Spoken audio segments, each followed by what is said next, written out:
Bismillahirrahmanirrahim. Assalamualaikum warahmatullahi wabarakatuh. Al-Fatihah.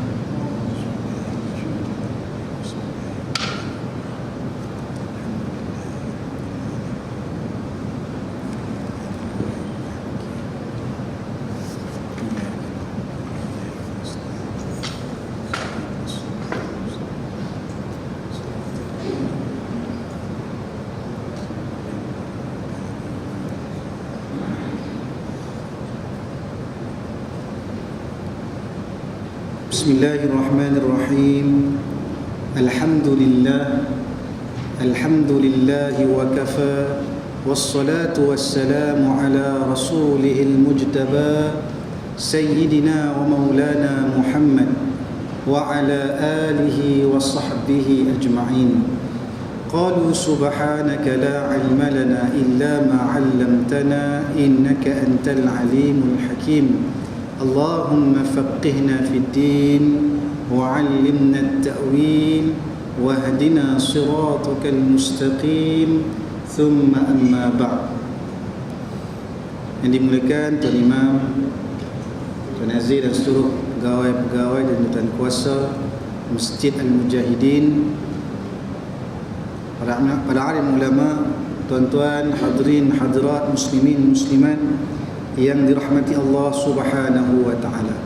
Alhamdulillah, kita bersyukur kepada Allah Subhanahu wa taala dengan rahmat dan nikmat Allah Subhanahu wa taala. Allah masih lagi panjangkan nafas-nafas kita. Telah pun kita berlalu 15 yang terawal bulan Muharram, telah pun berlalu meninggalkan kita. 17 Muharram sekarang. Mudah-mudahan Allah ampunkan dosa-dosa kita yang lepas, dan moga-moga Allah beri kekuatan kepada kita untuk memperbaharui ketaatan kita kepada Allah Subhanahu wa taala, berpegang dengan hadis Nabi sallallahu alaihi wasallam, jaddidu imanakum. Qila kaifa nujaddidu imanana ya Rasulullah? Qal akthiru la ilaha illallah. Nabi berpesan kepada kita, perbaharuilah iman kamu.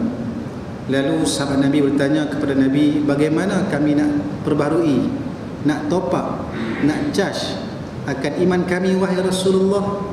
Lalu Nabi menjawab, akthiru la ilaha illallah. Maka perbanyakkanlah mengucapkan kalimah la ilaha illallah, perbanyakkanlah memahami makna la ilaha illallah, perbanyakkanlah untuk menghayati kalimah la ilaha illallah, dan perbanyakkanlah untuk melaksanakan tuntutan kalimah la ilaha illallah. Tuan-tuan hadirin hadirat muslimin muslimat, mudah-mudahan malam ini sebagai usaha kita untuk memperbanyakkan menghayati dan mengamalkan kalimah la ilaha illallah dengan hadir ke rumah Allah Subhanahu wa taala. Kita singgah di suatu taman daripada taman-taman syurga Allah Subhanahu wa taala, yang Nabi sendiri telah berpesan kepada kita dalam sebuah riwayat daripada Anas bin Malik radhiyallahu anhu, bahwasanya Rasulullah sallallahu alaihi wasallam telah bersabda, "Idza marartum bi riyadil jannah farta'u." Qalu wa aina lana bi riyadil jannah fid dunya? Qala innaha fi majalisiz dzikr. Maksudnya, sabda Nabi sallallahu alaihi wasallam, jika kamu melalui taman-taman syurga, hendaklah kamu bersenang-senang di dalamnya. Singgahlah, duduklah, ambillah masa dalam taman syurga itu. Lalu para sahabat bertanya kepada Nabi, di mana adanya taman-taman syurga di dunia ini wahai Rasulullah? Lalu baginda menjawab, taman-taman syurga itu terdapat dalam majlis zikir ataupun majlis ilmu. Ketuan-tuan hadirin hadirat muslim muslimat, maka malam ni insya-Allah sama-sama kita dalam majlis untuk kita melihat akan kitab yang disusun oleh Imam An-Nawawi rahimahullahu taala, yang disebut sebagai kitab Al-Azkar, yang dikarang oleh beliau. Mudah-mudahan kita dapat memahami dan menghayati setiap zikir yang kita lakukan dan mengetahui apakah doa-doa dan zikir-zikir yang Nabi anjurkan kepada kita.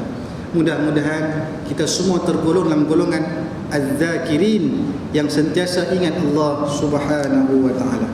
Tuan-tuan hadirin hadirat muslimin muslimat, insya-Allah malam ini kita sambung bacaan kita dari kitab Azkar karangan Imam An-Nawawi rahimahullahu taala.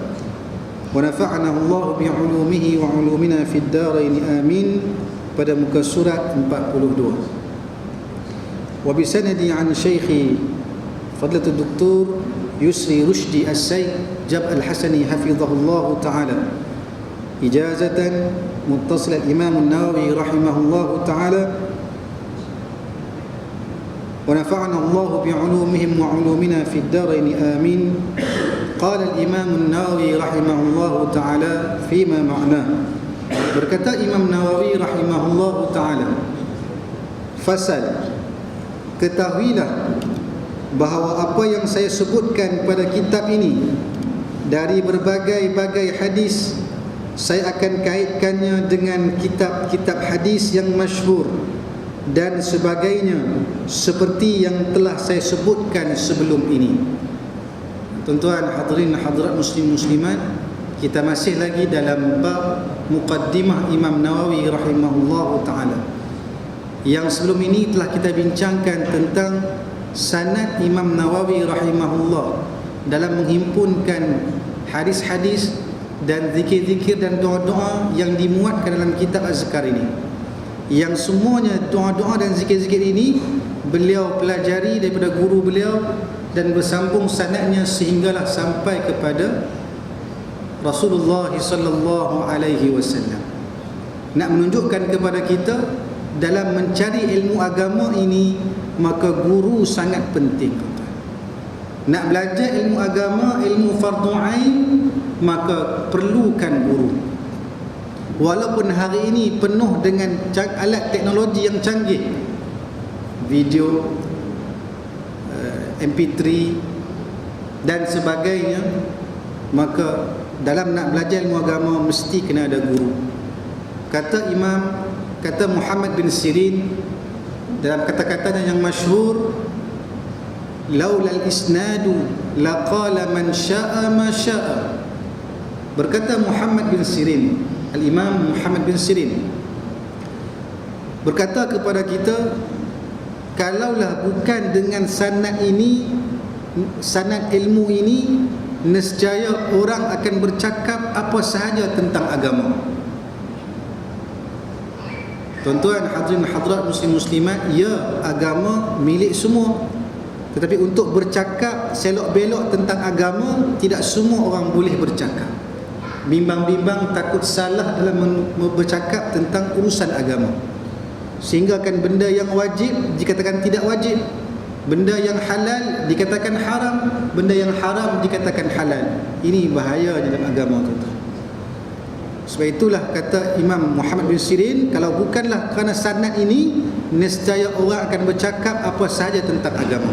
Sebab itulah perlunya guru. Dengan adanya guru ini, adanya rantaian sanad sehingga sampai kepada Rasulullah sallallahu alaihi wasallam. Sanad apa dia, tuan-tuan?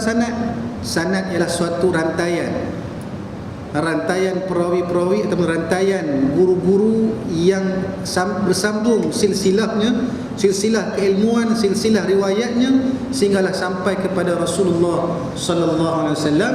Ini memastikan keaslian dan kesahihan ilmu yang kita perolehi. Sebab itulah dalam berguru ini kita kena hadirlah majlis-majlis ilmu, kena hadir majlis-majlis ilmu. Dan juga berkata Abdullah bin Mubarak dalam suatu ucapannya yang masyhur, al-ilmu dinun fanzuru amman ta'khudhu dinakum. Kata beliau, ilmu ini, ilmu agama ini adalah merupakan sebahagian agama, maka lihatlah dengan siapa kamu ambil agama kamu. Tuan-tuan hadirin hadirat muslim muslimat, sebab itulah para ulama sangat mementingkan berguru secara talaqi ataupun bersanad, berjumpa, hadir sendiri, dengar sendiri. Dah hadir, kena tadah telinga lah, tuan-tuan. Kalau hadir saja, jasad saja ada, roh ke lain, tak jadilah tuan-tuan. Nanti lain yang dicakap, lain yang difahami, lain disampaikan. Maka sebab itulah pentingnya majlis ilmu ini, dan mudah-mudahan kita mendapat keberkatan daripada Allah Subhanahu wa taala. Maka Imam Nawawi rahimahullah taala menceritakan kepada kita tentang sanadnya yang lepas. Kita bincang dalam siri yang lepas. Maka kali ini kata Imam Nawawi rahimahullah taala nak memperkukuhkan lagi tentang bagaimana cara Imam Nawawi dalam membukukan kitab Azkar. Bukan ditulis saja, bukan tulis main-main. Maka Imam Nawawi tulis ada cara dia, ada manhaj, ada metod dia, metodologi penulisan. Bukan buat sambil lewa.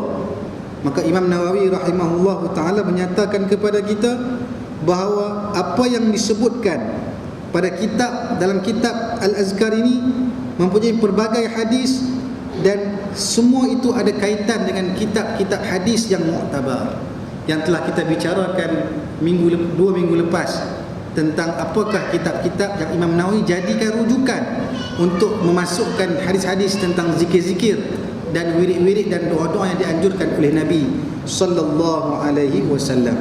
Antaranya kitab Sahih Imam Al-Bukhari, kitab sahih yang masyhur. Tidak boleh diragukan lagi hadis-hadis dalam Sahih Bukhari itu, yang lebih kurang hampir 7,000 lebih bilangan hadis sahihnya, yang Imam Nawawi pilih 7,000 itu daripada ratusan ribu hadis yang beliau pilih pula dalam bentuk istikharah. Buat satu benda istikharah. Ni para ulama, orang salih, nak buat satu keputusan, istikharah dulu. Kita ni tuan-tuan, istikharah bila? Time nak menikah. Time nak menikah, cari calon menantu ke, time tu baru kita nak istikharah. Sedangkan banyak benda dalam kehidupan kita ini, dalam nak buat keputusan perlukan istikharah. Dan istikharah ni bukan mesti kena solat, bukan mesti kena solat. Istikharah kita meletakkan pengharapan kita kepada Allah Subhanahu wa taala. Ya Allah, kita minta doa kepada Allah, ya Allah, andai pilihan ini yang terbaik untuk aku, maka takdirkanlah ia. Andai perkara ini tidak baik bagiku, maka jauhkanlah ia daripadaku. Maka apa yang kita yakin, itulah mudah-mudahan hasil istikharah kita, hasil pilihan melalui petunjuk Allah Subhanahu wa taala. Mimpi ke tak mimpi ke, itu bukan suatu kemestian mesti kena mimpi. Ada kala kita mimpi, ada kala tak mimpi. Cuma kita yakin dengan keputusan, itu adalah tanda kita istikharah kepada Allah Subhanahu wa ta'ala. Baik. Maka Imam Bukhari seorang imam yang sangat ikhlas, sangat ikhlas dalam kehidupannya, dalam ilmunya, dan dalam menyebarkan ilmunya. Dan ramai para ulama berkhidmat dengan Imam Bukhari rahimahullah ta'ala. Dan saya tak nak cerita panjang tentang pribadi Imam Bukhari. InsyaAllah saya akan sentuh bila kita masuk dalam perbahasan nanti, disebutkan hadis riwayat Imam Bukhari, saya akan sebutkan biodatanya secara detail. Sebab kalau tidak, sampai bila nak habis mukadimah ni, satu nak cerita Imam Bukhari saja, satu kuliah tak habis tuan-tuan. Bagaimana beliau, kehidupan beliau masa kecilnya, beliau buta, kemudian Allah kembalikan semula penglihatannya, dengan ibu ayahnya mimpi bertemu dengan Nabi Ibrahim AS, yang Nabi Ibrahim sebut mata anakmu dipulihkan, disembuhkan oleh Allah Subhanahu Wa Taala. Selepas itu beliau menghafaz hadis sampai kecilnya. Panjang tu nak cerita benda tu. Cuma saya akan sentuh sedikit sajalah tentang Imam Bukhari yang dilahirkan di Bukhara, di satu tempat di sebelah negara bilad ma wara'in nahar, di sebelah-belah Uzbekistan itu, Bukhara. Dan ranking pertama dalam kitab sahih adalah kitab sahih Imam Bukhari rahimahullahu ta'ala, kerana ketelitiannya dalam memilih hadis-hadis sahih. Yang kedua ialah kitab sahih Imam Muslim, dikarang oleh Muslim bin Hajjaj An-Naisaburi Al-Qushairi An-Naisaburi, juga di sebelah negara belah-belah Uzbekistan itulah tempat kelahiran mereka. Juga hadis sahih ranking yang kedua selepas Imam Bukhari rahimahullah, memuatkan lebih kurang hampir 4,000 hadis sahih. Maka kedua-dua kitab ini antara sumber yang muttafaq, yang disepakati oleh para ulama, yang paling sahih selepas kitab Al-Quran Karim. Jadi tuan-tuan jangan ragu-ragu dengan kitab Sahih Bukhari. Walaupun ada di kalangan kita yang menimbulkan keraguan, betul ke semua dalam hadis sahih dalam Sahih Bukhari itu semua hadis sahih. Ada ulama ada sebahagian kata dalam hadis dalam Sahih Bukhari ada juga hadis dhaif. Maka ini dia tidak teliti dalam meneliti manhaj Imam Bukhari dalam menyusun kitab hadisnya. Panjang tuan nak cerita tentang masalah kritikan ulama terhadap Sahih Bukhari ini. Namun benda ini selesai dah. Imam Al-Hafiz Ibn Hajar dah menyelesaikan isu ini. Dalam kitabnya Taghliqut Ta'liq, dia menyatakan kitab hadis-hadis yang muallaq dalam Sahih Bukhari itu kebanyakannya adalah mausul, bersambung sanadnya sampai kepada Rasulullah sallallahu alaihi wasallam. Ini bersifat ilmiah sikit tuan-tuan.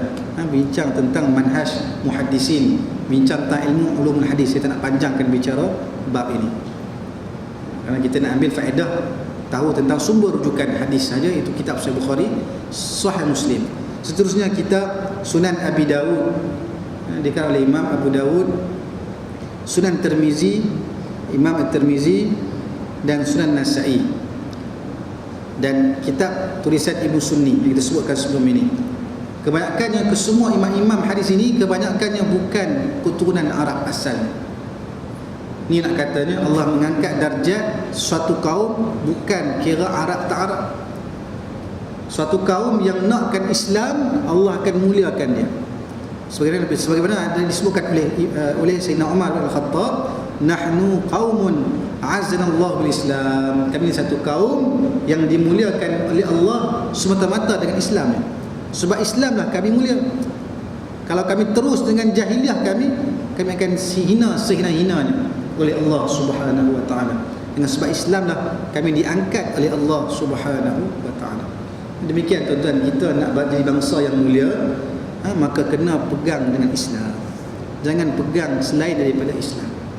Islam pula pastikan manhaj yang sahih, akidah yang sahih, ibadah yang sahih, berpandukan kepada ulama-ulama yang muktabar, akidah ahli sunnah wal jamaah, dan mazhab fiqh yang muktabar, 4 mazhab itu, dan akhlak mengikut akhlak Nabi sallallahu alaihi wasallam. Baik. Lalu Imam Nawawi rahimahullah menyatakan kepada kita, saya akan kaitkannya dengan kitab-kitab hadis yang masyhur dan sebagainya seperti yang telah saya sebutkan sebelum ini, kitab-kitab yang saya sebutkan tadi. Kemudian apa yang saya nukil daripada kedua Sahih Bukhari dan Sahih Muslim, ataupun daripada salah satu antara keduanya, cukuplah saya sebutkan namanya sahaja, tidak perlu dihubungkan selainnya, kerana telah tercapai maksudnya, iaitu kesahihannya. Kerana semua hadis yang terdapat dalam keduanya itu adalah sahih. Maka kata Imam Nawawi, manhaj dia, cara dia menulis kitab Al-Azkar ini ialah bila disebutkan suatu hadis yang diriwayatkan oleh Imam Bukhari dan Imam Muslim, ataupun salah satu antara keduanya, hadis riwayat Imam Bukhari saja ataupun hadis riwayat Imam Muslim saja, maka cukuplah disebut nama kitab sahaja ataupun nama penriwayatan itu sahaja, dikeluarkan oleh Imam Bukhari, itu sahaja. Kenapa? Sebab kedua-dua kitab ini dah jelas sahih dah, tak perlu sebut rawahul Bukhari fi sahihi hadisun sahih, tak perlu lah. Tidak mendatangkan manfaat disebutkan panjang-panjang, sebab disebut sahih Bukhari sahih dah, jangan ragu-ragu. Tak perlu ragu lagi hadis yang terdapat dalam sahih Bukhari. Demikian sahih Muslim disebut dikeluarkan oleh Imam Muslim, maka ketahuilah hadis ini adalah hadis hukumnya hadis sahih. Baik. Berkata lagi Imam Nawawi rahimahullahu taala, adapun selain dari keduanya, saya hubungkannya kepada kitab Sunan dan yang seumpamanya dengan menerangkan hadis-hadis itu sahih atau dhaif, kalau memang ada kedhaifannya pada kebiasaan tempat-tempatnya. Dan Imam Nawawi rahimahullahu taala sebut, kalau hadis itu diambil dari kitab selain kitab Sahih Bukhari dan Sahih Muslim, maka dia akan terangkan kitab mana yang diambil dari kitab sunan yang lain, seperti Sunan Tirmizi, Sunan Abu Dawud, Sunan Nasa'i, Sunan Ibnu Majah, maka akan diterangkan sama ada hadis itu hukumnya sahih ataupun dhaif sekiranya ada kedhaifannya. Maka Imam Nawawi akan terangkan hukum hadis tersebut kalau diambil hadis itu daripada kitab selain Sahih Bukhari dan Sahih Muslim. Apa makna hadis sahih? Apa makna hadis dhaif? Sedikit tuan-tuan pengenalan kepada tuan-tuan. Apa ni sahih, dhaif ni? Maka kata para ulama, dan kita pun tahu hadis itu ialah sesuatu yang disandarkan kepada Nabi. Sebut saja hadis, apa dia hadis? Sesuatu yang disandarkan kepada Nabi.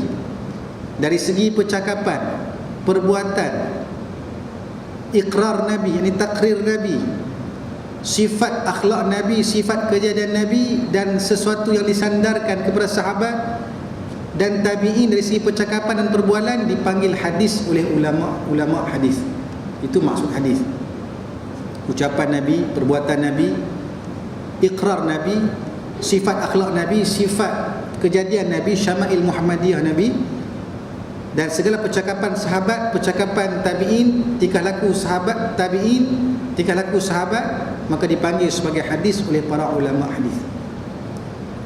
Maka hadis ini ada darjat dia, ada kedudukan dia, ada hukum dia, ada taraf dia, ada standard dia yang ditentukan oleh ulama hadis, menunjukkan ulama kita begitu prihatin dengan sunnah Nabi bagi memastikan kesemua hadis-hadis Nabi ini terpelihara, yang sahih sahih, yang tidak sahih dinyatakan tidak sahih, yang tidak kuat dikatakan tidak kuat. Ini nak katanya kelebihan ulama-ulama Islam, mereka jadikan kehidupan mereka berkhidmat kepada hadis Nabi sallallahu alaihi wasallam. Mereka tak sempat jumpa Nabi, mereka berkhidmat dengan menjaga hadis Nabi sallallahu alaihi wasallam dengan gagasan ilmu, disiplin ilmu ulum hadis. Demikian kita tuan-tuan, kita tak boleh jumpa Nabi SAW, kita kena ada rasa untuk berkhidmat dengan Nabi SAW. Apa cara kita berkhidmat dengan Nabi SAW? Dengan kita cuba amalkan hadis-hadis Nabi SAW dan cuba suka untuk dengar hadis-hadis Nabi. Dengar je hadis Nabi, oh seronok nak dengar hadis Nabi. So hadis Nabi, Nabi telah bersabda, kita cuba nak dengar hadis Nabi. Ini cara kita berkhidmat dengan hadis Nabi sallallahu alaihi wasallam. Dah dengar, cuba fahami.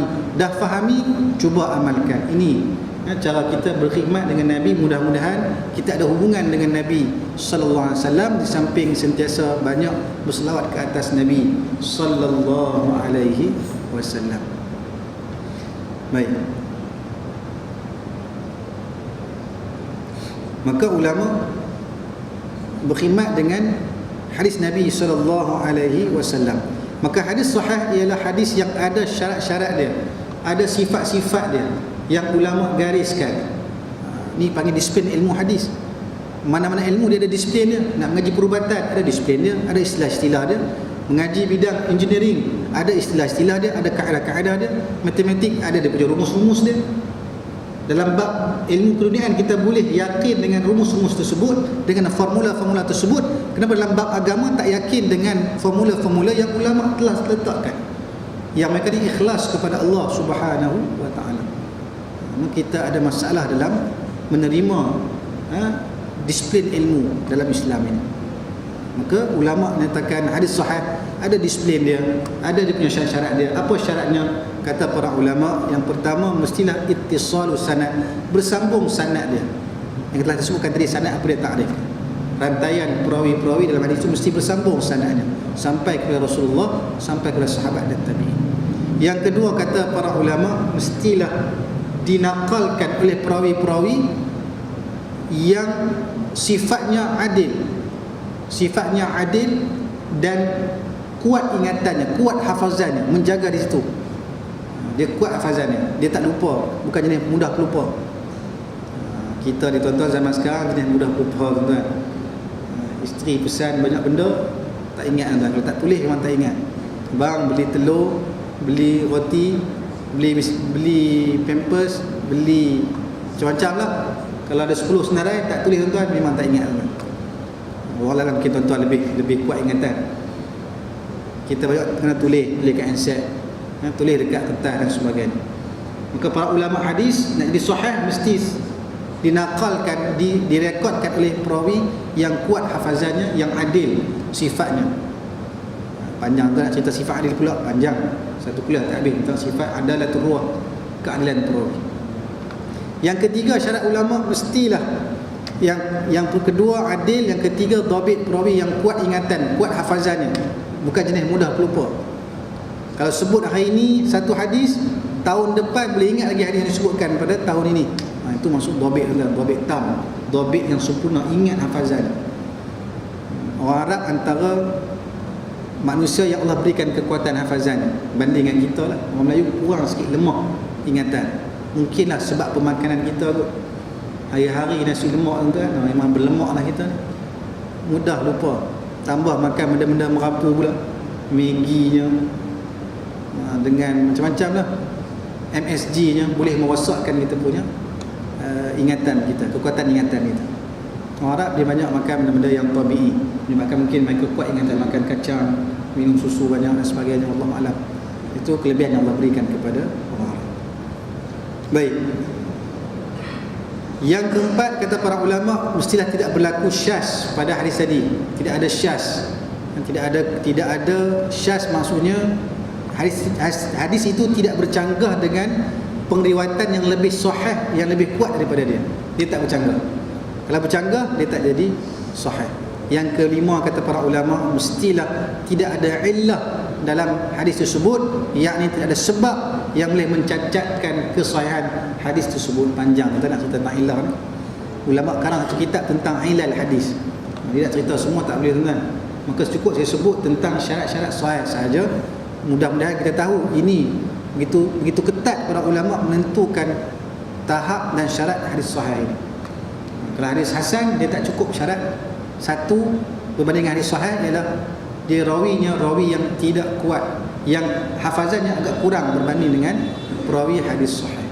Hadis dhaif tak cukup syarat-syarat hadis sahih dan hadis hasan. Senang saja itu takrif hadis sahih, hadis dhaif. Namun tuan-tuan, adakah semua hadis dhaif ditolak? Oh, ini hadis dhaif, tak boleh pakai, tak boleh amal? Tidak tuan-tuan, bukan semua hadis dhaif boleh ditolak begitu saja. Kerana hadis dhaif juga ada sanadnya sampai kepada Rasulullah, dan ihtimal dhaif itu disebabkan perawi dia yang dhaif, bukan sebab matan itu dhaif. Apa matan tuan-tuan? Matan ni ialah lafaz-lafaz hadis yang disandarkan kepada sahabat, kepada Rasulullah, sahabat ataupun tabi'in, itu dipanggil matan hadis. Percakapan Nabi, perbuatan Nabi, itu dipanggil sebagai matan hadis. Sebab ulama hadis ada manhaj dia, letakkan bahawasanya tidaklah menjadi suatu kelaziman sanad itu sahih, matan pun sahih, dan tak semestinya sanad itu dhaif, matan dia dhaif. Ini kaedah para ulama. Tapi hari ini ramai yang tak memahami kaedah ini. Dia semangat mengaji agama, semangat nak berpegang dengan sunnah Nabi, oh tengok dhaif, tolak tepi. Bahaya tuan-tuan. Lepas tu kena mengaji. Kalau nak pegang dengan sunnah hadis Nabi, kena mengaji, berguru. Mana hadis yang boleh dipegang, mana hadis yang tak boleh dipegang. Dan tak semua hadis dhaif ditolak, sebab hadis dhaif dia ada tingkatan-tingkatan dia. Macam mana hadis sahih, hasan ada tingkatan, dhaif pun ada tingkatan dia. Kadang-kadang sanad itu dhaif tapi matannya sahih sebab disokong oleh hadis-hadis lain yang menyokong hadis tadi. Minta maaf tuan-tuan, panjang sikit cerita bab mustalahat atau bab manhaj muhaddisin ini. Sebab Imam Nawawi sebut, jadi saya kena sebutlah sikit menghuraikan apa maksud istilah-istilah dalam hadis ini supaya kita jelas.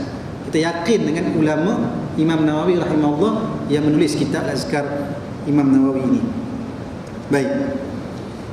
Maknanya Imam Nawawi akan sebutkan darjat hadis itu sahih ke, hasan ke, dhaif ke, kalau hadis itu diambil daripada kitab selain Bukhari dan selain Muslim. Senang, mudah cerita tu. Ini nak kata amanahnya Imam Nawawi rahimahullah ta'ala. Namun kata Imam Nawawi rahimahullah, dan terkadang-kadang saya juga terlupa hendak menyebutkan tentang tingkatan-tingkatan hadisnya.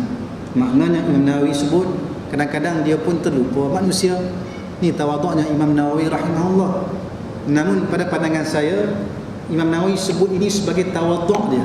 Bukan dia saja terlupa, tapi ada sebab kenapa dia tidak sebutkan darjat hadis tersebut. Barangkali ada khilaf di kalangan ulama hadis tentang hukumnya, maka dia tak nak sebut benda itu. Namun apa yang disebutkan di situ adalah hadis yang boleh dijadikan sebagai hujjah. Ini menurut pandangan saya sepanjang saya membaca, melihat kitab Al-Azkar ini dan melihat syarah-syarah Imam Nawawi rahimahullah, syarah kitab Al-Azkar ini. Maka dia tawaduk tuan-tuan, rendah diri. Ini ulama rendah diri. Kita kadang-kadang boleh dapat gelaran master, boleh PhD, kita rasa oh hebat, aku tahu semua benda. Aku PhD.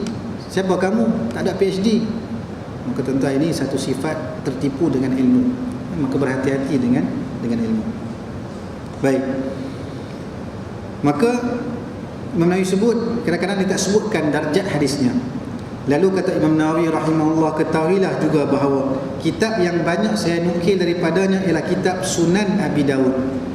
Banyak hadis dalam kitab ini, kitab azkar ini banyak diambil daripada kitab Sunan Abi Dawud juga.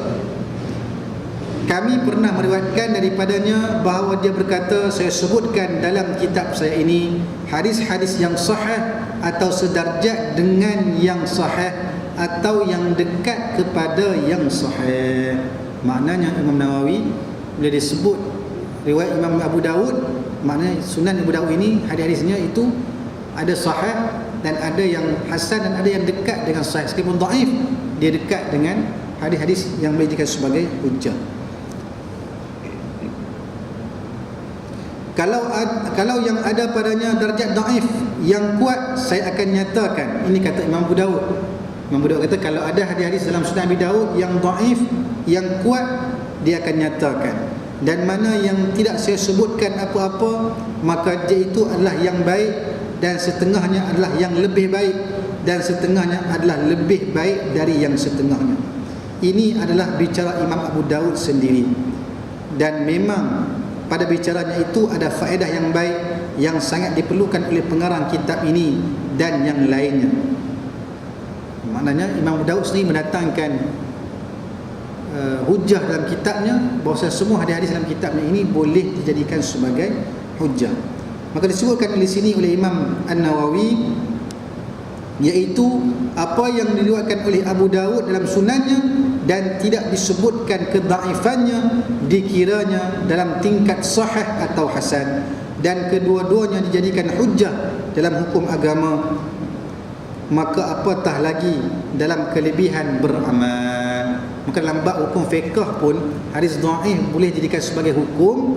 Maka apatah lagi kalau hadis itu dhaif untuk digunakan dalam bab fadail a'mal, maka lagi-lagilah boleh. Kata Imam Nawawi, berpegang pada manhaj ulama-ulama hadis yang muktabar. Maka hadis dhaif boleh dijadikan sebagai hujah dalam bab fadail a'mal dengan syarat-syarat tertentu. Ada 3 syarat kalau nak bincang tuan-tuan. Ada 3 syarat Imam Al-Hafiz Ibn Hajar sebut. Antaranya, pertama, hadis itu mestilah ada usul yang umum, ada dalil yang umum di atasnya.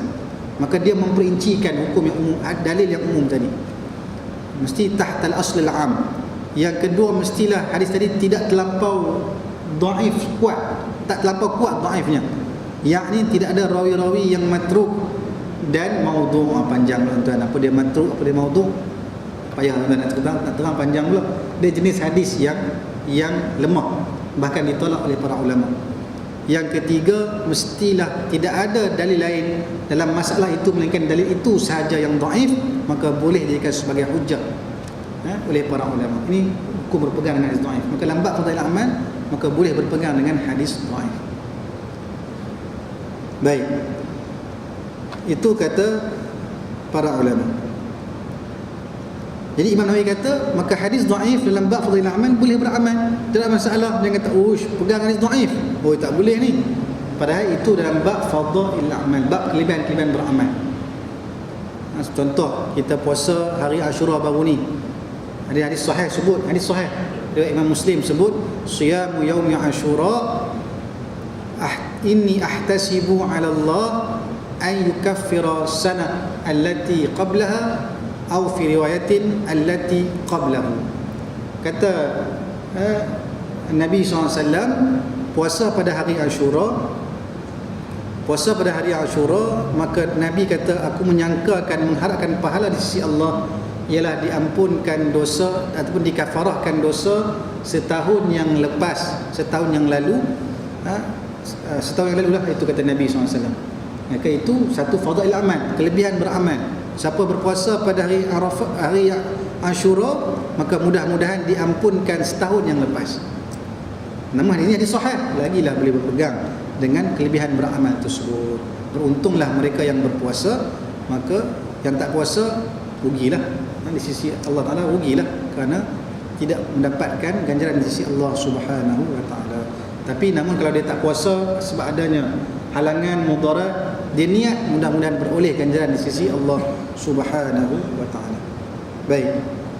Berkata Imam Nawawi rahimahullah ta'ala lagi, apabila hal ini sudah menjadi suatu ketetapan, maka apabila anda mendapati sebuah hadis dari riwayat Abu Daud dan tidak disebutkan sebagai dhaif, maka ketahuilah bahawa Abu Daud, Imam Abu Daud tidak mendhaifkannya. Wallahu alam, yakni Imam Nawawi nak menyatakan sokongan beliau kepada Imam Abu Daud bahwasanya hadis yang Imam Abu Daud tak sebut hukumnya, maka dia tidak dhaif, boleh dijadikan sebagai hujjah.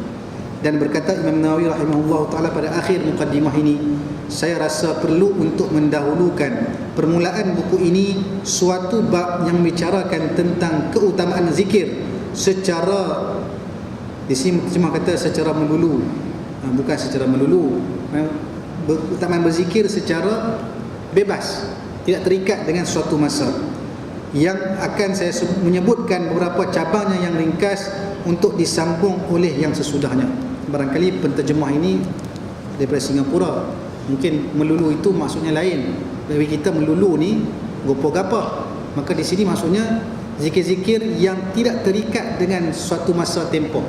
Bila-bila kita nak baca, boleh baca zikir.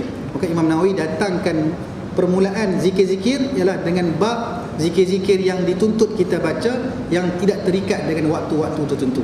Ada masa kosong, baca zikir ini. Masa kosong, zikirlah dengan zikir ini, bacalah doa ini. Ini maksud Imam Nawawi rahimahullahu ta'ala. Kemudian saya sebutkan maksud kitab ini pada bab-babnya secara terperinci. Saya menutup kitab ini insya-Allah ta'ala dengan bab istighfar, sempena mengambil tuahnya agar Tuhan mengakhiri hayat kita dengan istighfar, yakni keampunan Allah Subhanahu wa ta'ala. Jadi Imam Nawawi cerita sedikit secara ringkas. Dia mulakan kitab azkarnya dengan bab-bab zikir-zikir yang tidak terikat dengan waktu, dan seterusnya zikir-zikir pada waktu-waktu tertentu dalam keadaan tertentu, dan diakhiri dengan bab istighfar. Kenapa? Sebab Nawawi nak mengharapkan mudah-mudahan dengan habisnya kitab ini maka kita mendapat keampunan Allah Subhanahu wa ta'ala melalui istighfar kepada Allah. Istighfar, kita mohon ampun kepada Allah. Bila kita mohon ampun, mudah-mudahan Allah ampunkan dosa-dosa kita. Ada sifat al-khawf dan raja' di situ, sifat takut kepada Allah dan raja' mengharapkan Allah ampunkan dan Allah terimalah semua amalan-amalan yang kita telah lakukan. Lalu kata Imam Nawawi rahimahullahu ta'ala, Allah sajalah yang memberikan taufik dan kepadanya kita letakkan kepercayaan, juga kita bertawakal serta menggantungkan harapan kepadanya. Kita berserah diri dan meletakkan sepenuh cita-cita murni. Maka tuan-tuan hadirin hadirat muslim muslimat, inilah manhaj Imam Nawawi rahimahullahu ta'ala nak menyatakan kepada kita tentang penulisan beliau kitab azkar ini. Dan di akhirnya beliau menyatakan adab-adab dalam kita, adab-adab perhambaan kita kepada Allah Subhanahu wa ta'ala. Apa dia? Kata Imam Nawawi, kita kena meletakkan taufik ini kepada Allah Subhanahu. Maknanya kita mengharapkan taufik daripada Allah Subhanahu wa ta'ala. Banyak minta taufik daripada Allah, minta petunjuk daripada Allah Subhanahu wa ta'ala. Yang keduanya, kena letakkan keyakinan, kepercayaan kita kepada Allah Subhanahu wa ta'ala. Siapa yang boleh kita percaya? Allah. Allah Maha mengetahui apa yang kita nak lakukan, apa yang kita sedang lakukan, apa yang telah kita lakukan. Orang barangkali dia percaya, barangkali tak percaya kita. Maka kita letakkan sandaran kita kepada Allah SWT sebagai tempat kita mohon kepercayaan kepada Allah Subhanahu wa ta'ala. Dan juga bertawakal kepada Allah. Percaya mana kena yakin dengan Allah Ta'ala. Allah Maha berkuasa, Allah pemberi rezeki, maka Allah segala-galanya. Dan juga kena bertawakal kepada Allah Subhanahu wa ta'ala. Makna tawakal bukan sekadar kita menyerah bulat-bulat, tetapi kita berikhtiar dahulu, usaha dahulu, kemudian barulah kita serah segala keputusan kepada Allah Subhanahu wa ta'ala. Ini manhaj dalam ahli sunnah wal jamaah. Kemudian meletakkan pengharapan kepada Allah Subhanahu wa ta'ala. Jadi kita berhenti seketika dan kita beri laluan kepada azan, insya-Allah, dan kita sambung sedikit lagi sebagai penutup pada malam ini, insya-Allah.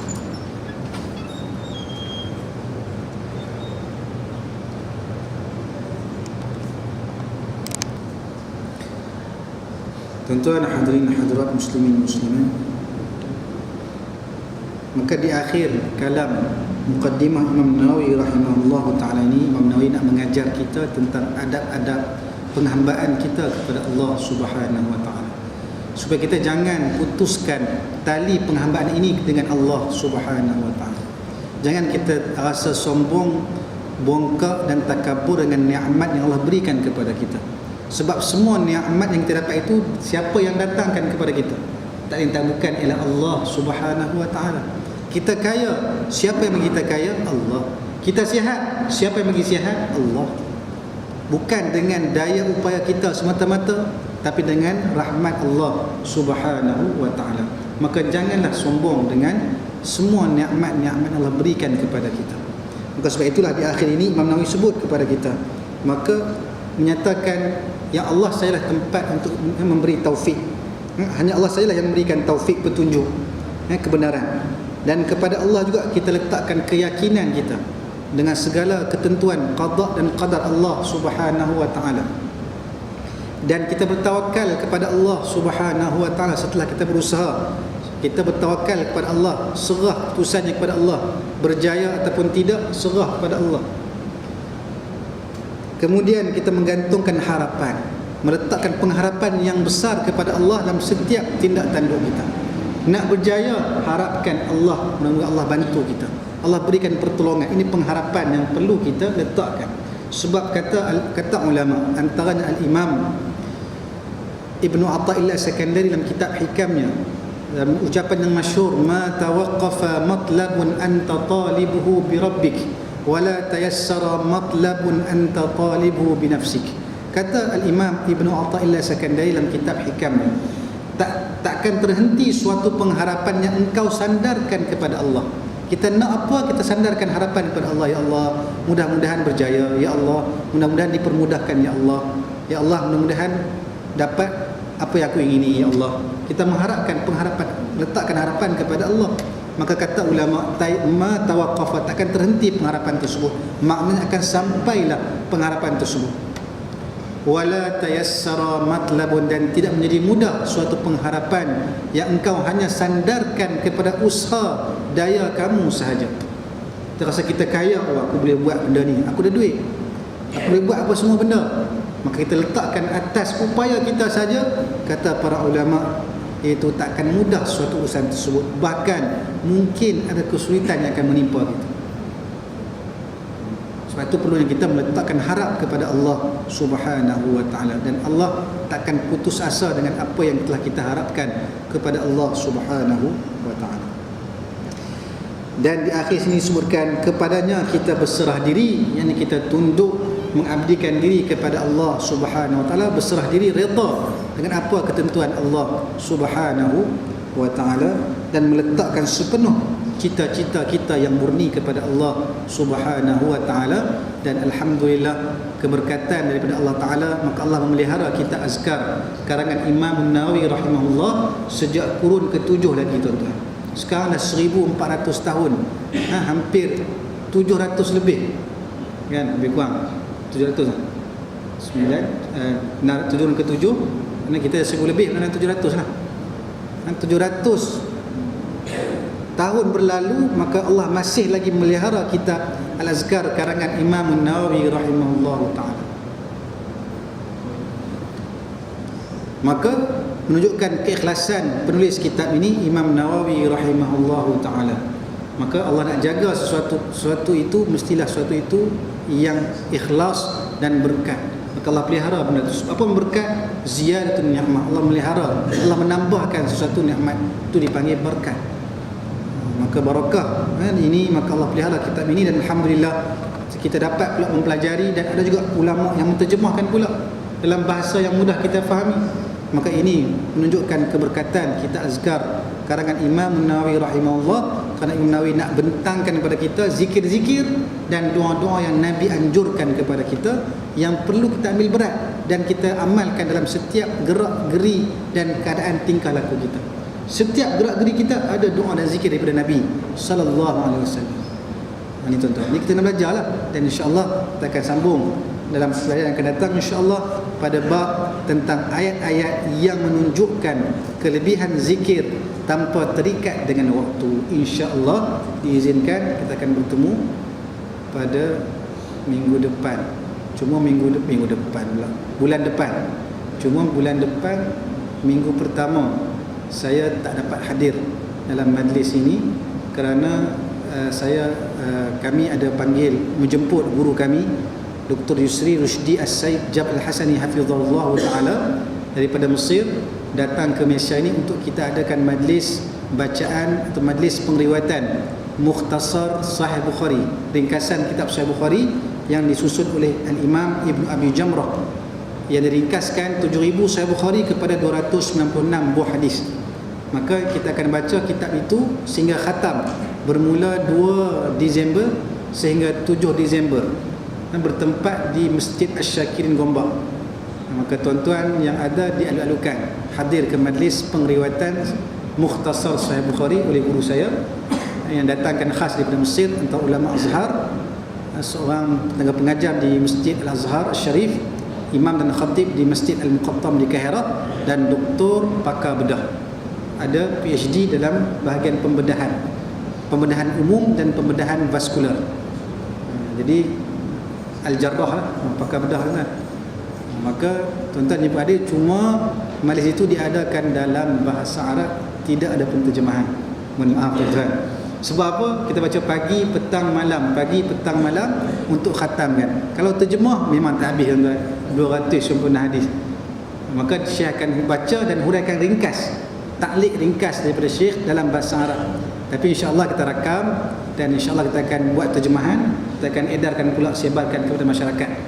Jadi kalau kita nak tunggu terjemah, Syekh baca, Syekh terjemah, kita terjemah, maka lambat habis tuan-tuan, tak khatam, rugilah. Kita boleh ambil 7 hari je masa Syekh. Syekh tak lebih sebab dia nak ada pesakit-pesakit nak kena bedah lagi kat sana. Jadi 7 hari itu nak kena manfaatkan sungguh-sungguh. Jadi sebab tu kita ambil 7 hari, pagi, petang, malam.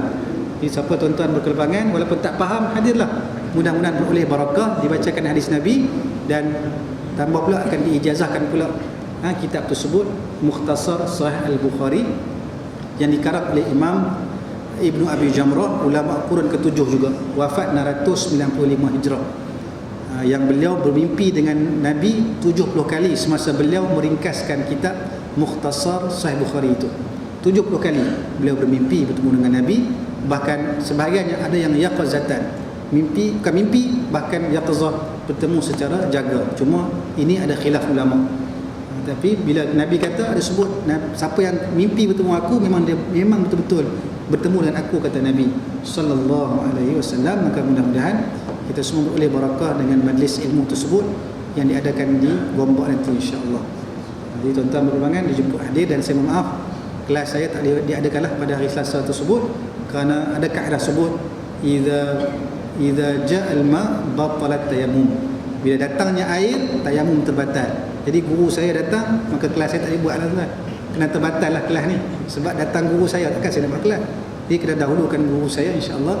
Jadi tuan-tuan mudah-mudahan doa lah tuan-tuan, mudah-mudahan majlis tersebut dapat diadakan dengan jayanya, dengan selamat, dan insya-Allah kita akan sebar luaskan ilmu ini kepada masyarakat dalam memahami hadis-hadis Nabi sallallahu alaihi wasallam, dan bertambah kecintaan kita kepada Nabi sallallahu alaihi wasallam.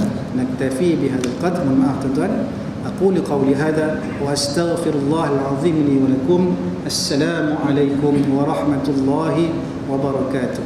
Allahumma ighfir lana dhunubana, Allahumma ighfir lana dhunubana wa liwalidina wa auladina ولمشايخنا في الدين ولمن أحبنا فيك والمسلمين والمؤمنات والمسلمين والمسلمات الأحياء والأموات برحمتك يا أرحم الراحمين.